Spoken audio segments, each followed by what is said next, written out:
Assalamualaikum warahmatullahi wabarakatuh. Halo teman-teman semua, mari kita lanjut lagi bahas Lead from Home, bedah buku Everyone Deserve a Great Manager. Kita sudah sampai, akan masuk ke dalam bahasan praktek yang kelima, yaitu judulnya adalah Lead Your Team Through Change. Nah, refresh sedikit. Ya, praktek yang pertama adalah Develop Leaders Mindset. Jadi di momen memimpin dari jauh ini, leaders mindset kita yaitu mencapai hasil melalui orang lain itu harus makin kita kuatkan. Kepercayaan yang kita berikan harus makin kita exercise. Yang kedua, hold regular one on one. Nah, justru di momen jauh dari tim kita, maka one on one dengan menggunakan media apapun yang memungkinkan jadi makin krusial. Karena itulah justru cara kita tetap bisa engage, meningkatkan engagement tim member kita. Yang ketiga, set your team to get result. Memastikan tim kita punya kemandirian mencapai target, yaitu dengan membantu mereka memahami 3 hal, why, what, how dari setiap pekerjaan. Dan yang keempat, rajin-rajinlah dengan time yang tepat tentunya, yaitu create a culture of feedback. Ciptakan budaya berbalik sehingga diskusi mengenai berbalik tidak berjalan sesekali tetapi rutin, dan itu menjadi sesuatu yang casual. Nah, 1, 2, 3, 4 diasumsikan kondisinya normal, standar gitu ya. Nah, tapi kenyataan di kondisi sekarang lead from home ini maka bisa dipastikan tidak normal kondisinya. Maka praktek yang kelima ini jadi krusial, yaitu bagaimana memimpin tim kita melalui perubahan. Nah, umumnya leader itu memimpin perubahan dengan cara dia memimpin sendiri, mengatur semuanya. Padahal kenyataannya sudah terbahas di praktek ketiga, yang ketiga, bahwa orang perlu memahami mengapa sebuah perubahan muncul, apa dan bagaimananya. Masalahnya di kondisi perubahan tidak semuanya jelas gitu. Maka kita perlu melihat bagaimana sebenarnya kondisi tim kita pada saat ada perubahan. Nah, Franklin Covey itu menarik karena punya sebuah model memahami perubahan yang simpel sekali. Ya, jadi ada banyak jurnal tentang change management, tapi model ini sangat sederhana dan memungkinkan kita memahami secara simple, kemudian untuk bisa kita ambil treatment yang sesuai dengan masing-masing zona. Jadi ada 4 zona perubahan. Zona pertama adalah zona status quo. Ini adalah kondisi ketika orang belum merasa perlu berubah. Ya kan? Nah, setelah zona status quo ada zona disrupsi namanya. Yaitu zona ketika orang mulai kelabakan dengan perubahan yang nyata-nyata ada di depan mata mereka. Dari zona disrupsi ada zona adopsi. Inilah momen ketika seluruh orang kemudian sudah menerima bahwa yes, ini perubahan tidak terelakkan, maka saya bersedia masuk dalam perubahan ini. Nah, barulah nanti yang keempat ada zona namanya kinerja lebih baik atau better performance. Nah, ketika semuanya sudah membaik, mulai ada standar normal baru yang lebih baik. Nah, zona-zona ini masalahnya adalah bisa jadi beda antara zona kebetulan yang ada di organisasi dengan zona yang ada di tim kita, dengan zona yang ada di diri kita, dengan zona yang ada di tim member kita. Jadi tiap entitas ini bisa punya zona yang berbeda-beda. Ya kan? Nah, anggaplah perubahan itu sudah pasti terjadi. Masalahnya adalah kita sebagai first liner itu menerima perubahan sifatnya. Kita tidak menginisiasi perubahan secara signifikan. Organisasi memutuskan yang pastinya nggak main-main, juga nggak asal-asalan. Nah, kitalah yang mesti mendeliver itu ke dalam eksekusi yang nyata. Maka dari itu kita mesti paham, di zona status quo kita mesti bantu tim kita memahami bahwa sebuah perubahan itu sedang terjadi dan ini nggak main-main. So let's start to change, atau we be prepare for change.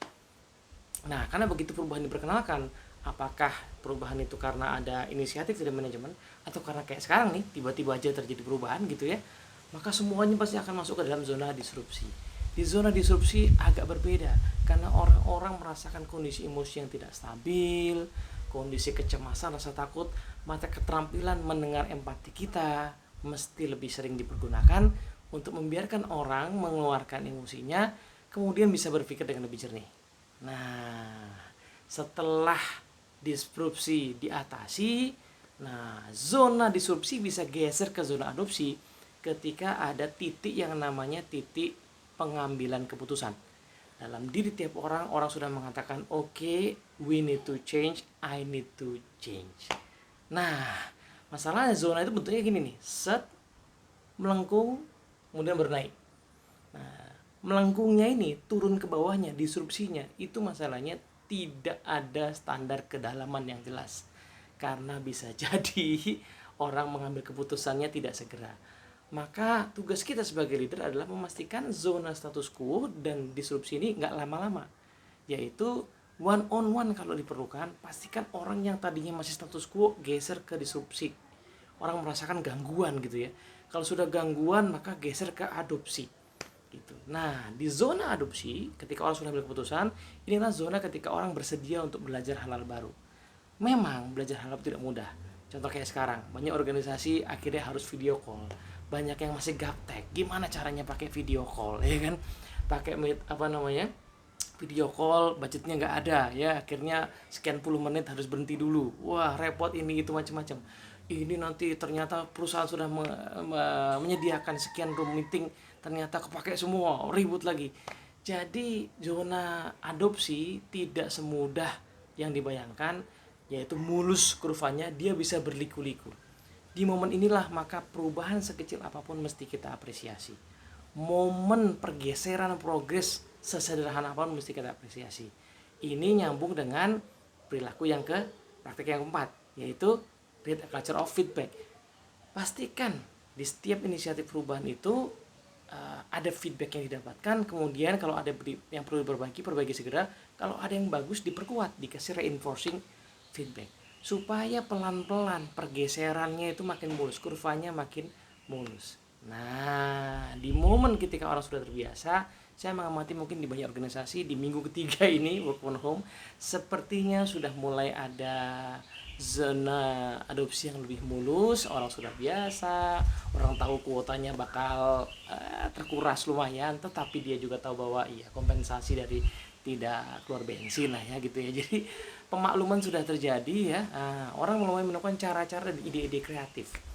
Barulah nanti akan ada momen namanya zone for better performance, zona ketika kinerja sudah jauh lebih baik, orang sudah masuk ke dalam the new normal.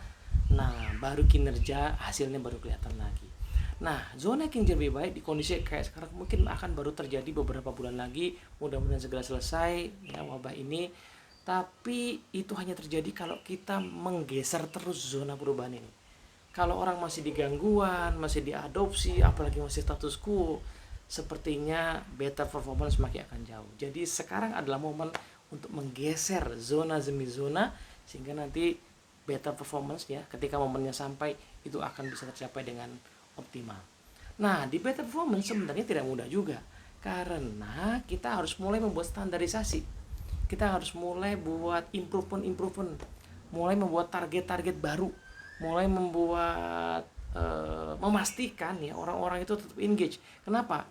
Karena di zona for better performance kadang-kadang orang-orang yang bagus jadi laku, gampang dibajak.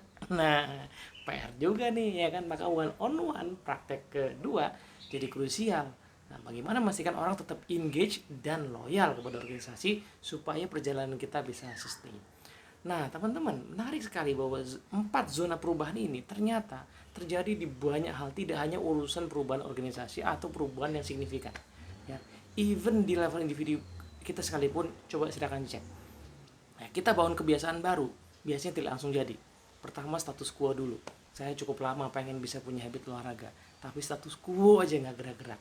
Nah, baru ketika ada zona disrupsi, titik perubahan disrupsi, baru masuk disrupsi, baru penyesuaian diri, baru akhirnya mungkin kerasa impactnya. Sekarang saya rasa belum sampai di better performance, tapi sudah masuk di zona adopsi. Nah, silahkan dicek. Setiap perubahan melalui zona ini, amati gejala-gejalanya, lalu lakukan tindakan yang sesuai dengan tiap zona. Moga-moga manfaat. Assalamualaikum warahmatullahi wabarakatuh.